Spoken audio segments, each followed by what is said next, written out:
Hello Vichapati, I hope you all are doing well. So our today's topic of interest is banding of cyclists. So today in this video we are going to elaborate to you how a cyclist shows banding on a circular road.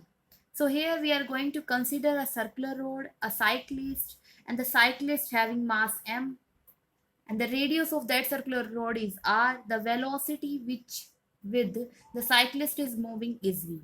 So let's consider all this and we will make a diagram to elaborate it more clearly.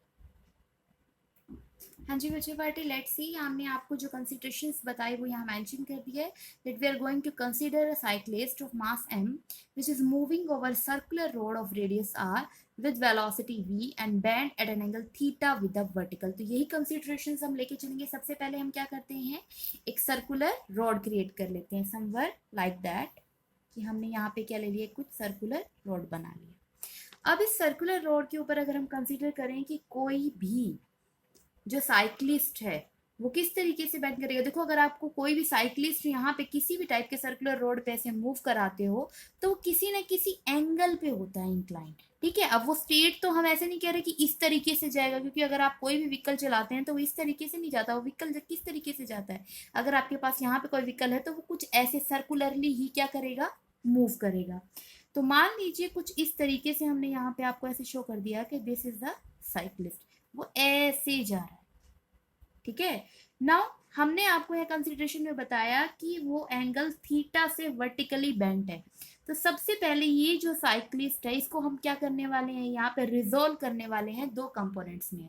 कौन से component होंगे, एक x axis के along, एक Y axis के along. ये मान लीजिए आपका साइक्लिस्ट है.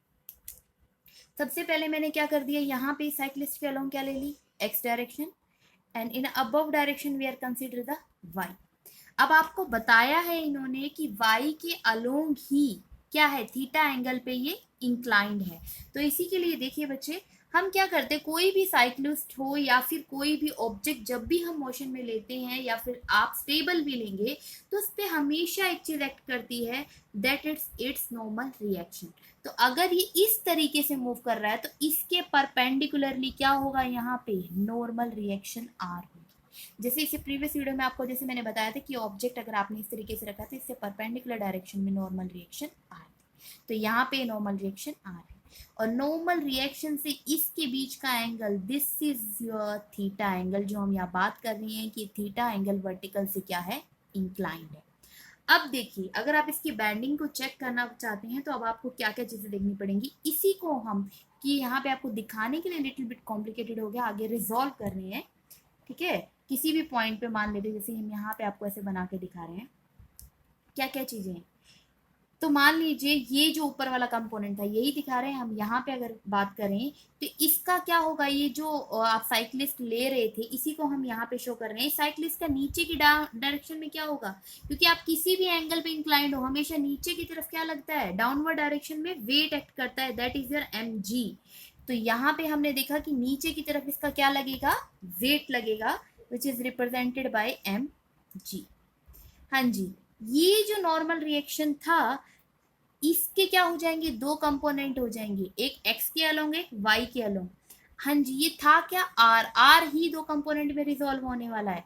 यहाँ पे जो कंपोनेंट होगा वो क्या होगा, r का, क्योंकि ऊपर वाला कंपोनेंट क्या बना रहा है, क्योंकि ऊपर वाला कंपोनेंट y के साथ है ना और y के साथ ही एंगल है, इसीलिए यहाँ पे जो कंपोनेंट है ये आपका क्या होगा, r cos थीटा, और ये आपका जो सेम यही वाला ये बेंडिंग एंगल ही है.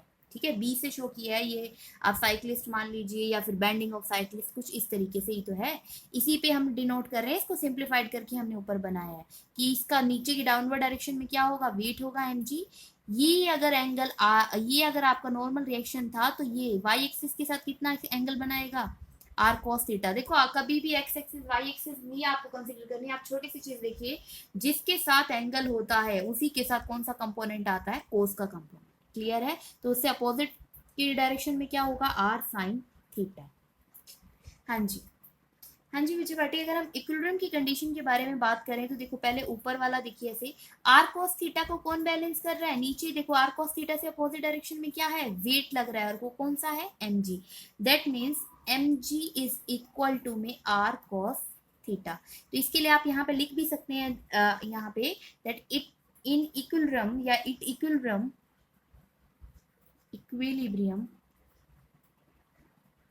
r cos theta is balanced with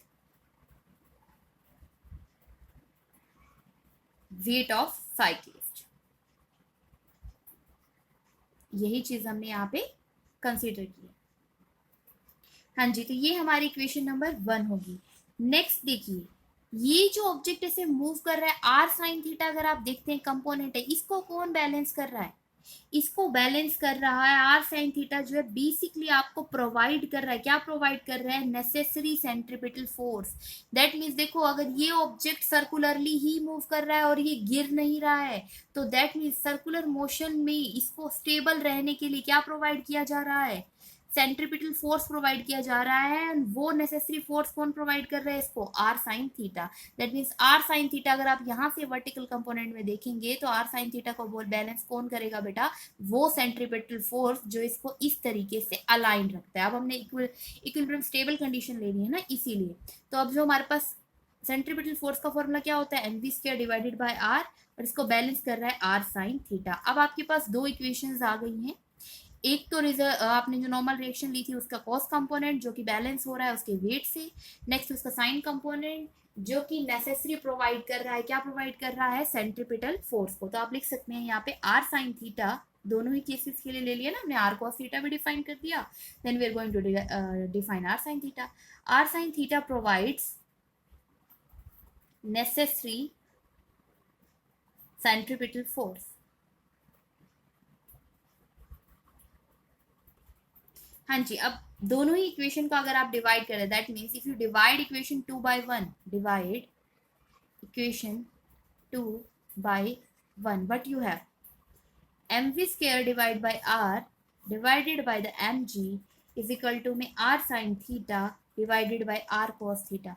When you are going to solve this equation, you will have, देखिए m से m कैंसिल हो जाएगा, then you will have v square divided by rg is equal to r से r cancel, sine upon में cos theta क्या हो जाता है बच्चे? Tangent theta. तो यहाँ पे आपके पास वैल्यू आ गई that v square divided by rg is equal to tangent theta. For safe क्या हो जाए, जो टर्न थीटा होता है ये बहुत ही छोटा लेना चाहिए, ठीक है। इंक्लिनेशन, जैसे अगर आप देखते हैं काफी बार जो बाइक चलाई जा रही होती है, अगर वो ज्यादा झुक जाए, जो बाइकिस्ट है या फिर जो भी साइकिलिस्ट है, साइकिल ले लीजिए, बाइक ले लीजिए, कुछ भी जो सर्कुलर मोशन में मूव कराने की कोशिश कर रहे हैं, अगर उनका इंक्लिनेशन एंगल ये थीटा ज्यादा हो जाता है तो क्या हो जाते हैं? वो गिर जाते हैं, क्योंकि उस टाइम पे ये इसको जो सेंट्रीपिटल फोर्स था उसको बैलेंस नहीं कर पाता है। क्लियर है इतना?